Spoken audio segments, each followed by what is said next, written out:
हाय मित्रों, आ से अपनी वरियाળી જોઈ લો મિત્રો।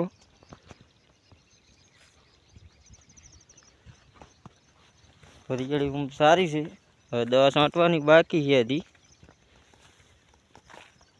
પરાસણા है એ આગળ બ્લોકમાં બતાવીશ તમને।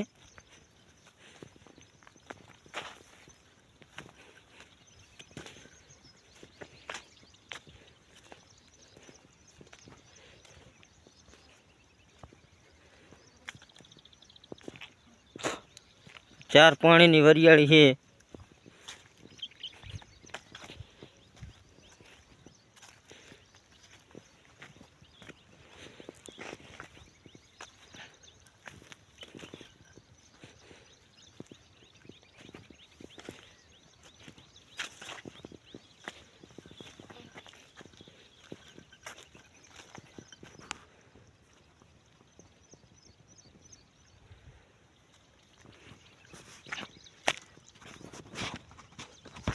अपना ब्लॉग ने शेयर करजो। वीडियो गम्यो हो तो लाइक करजो। आवा नवा वीडियो में आवता रहेशे। जय माताजी भाईओ।